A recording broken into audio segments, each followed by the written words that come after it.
Hello, Stanley Pacion, Catullus Poem 11, my adaptation of an ancient Roman love poem.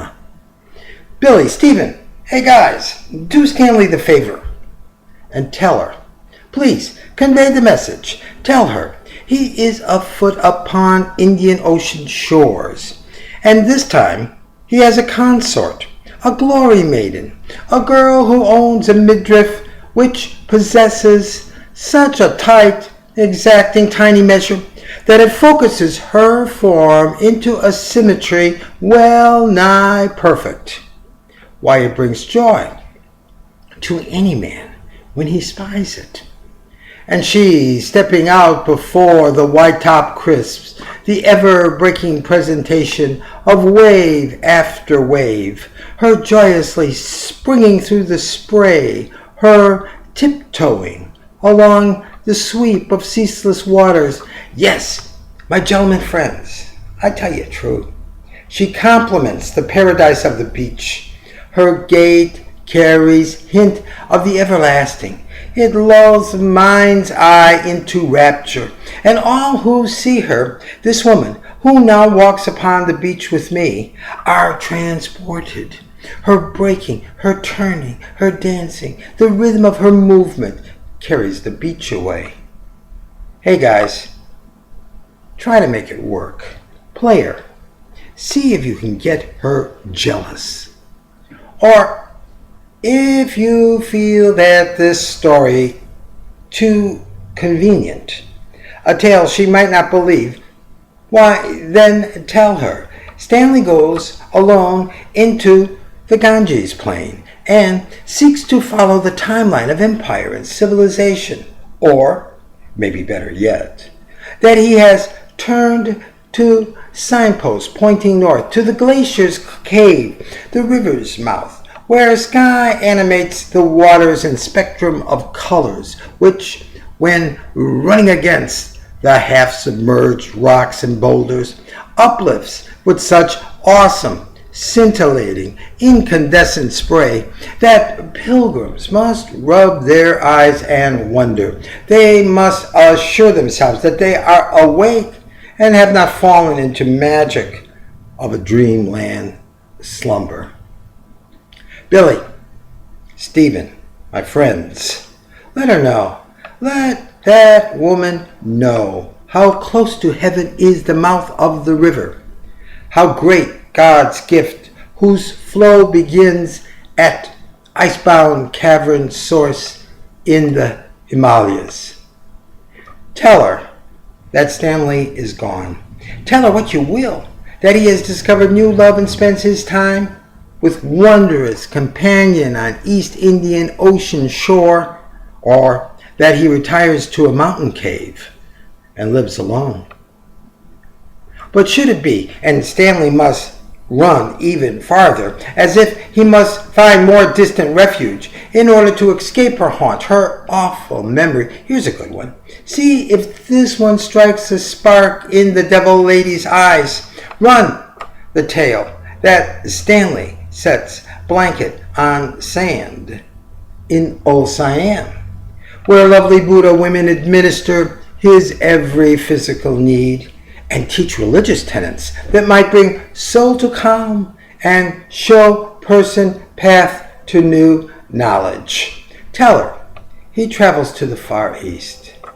And should you hear that she still follows him, you may note, but do not share with others. Keep this destination to yourselves. It's a secret.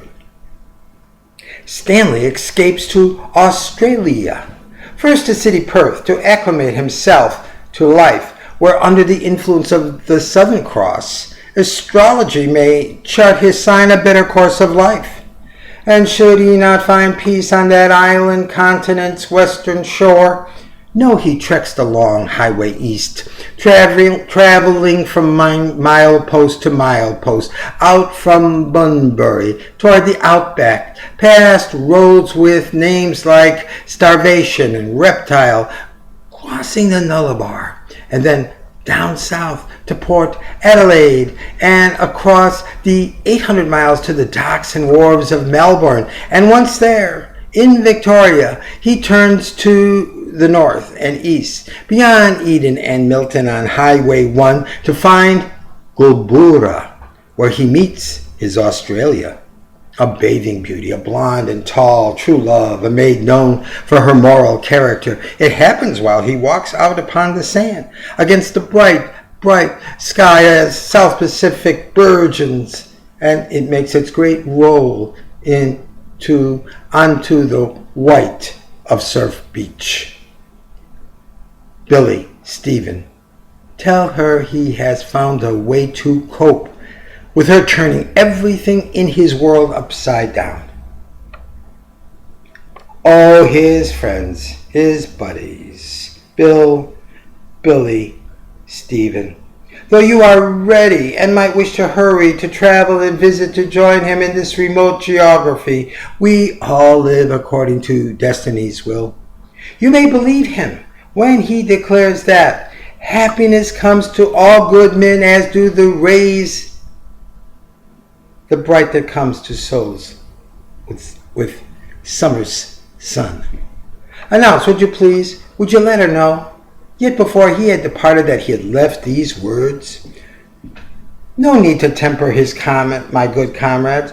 Do not beg that she forgive his unkindness. Tell her he tired of living beneath her continued deceit, her stubborn refusal ever to admit the truth, her lie upon lie until her and his own head spin no real memory, no living history, all concoction, each and every personal event, she not remembering a word she said, and let her live in love. May she have 300 lovers or more, and disappoint whomever her unhappiness encounter, that her self-hatred destroys whatever hope some good and noble might have.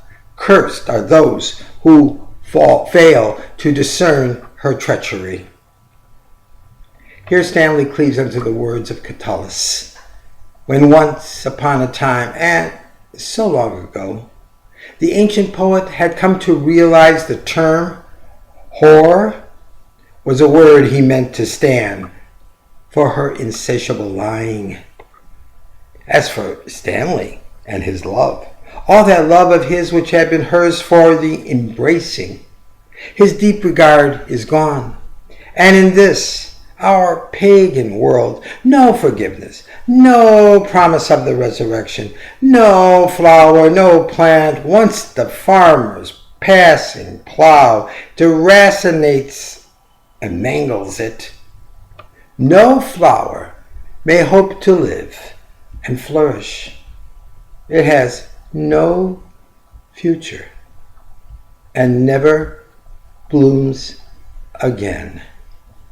Stanley Pacion, Catullus, Poem 11, my adaptation of an ancient Roman love lyric.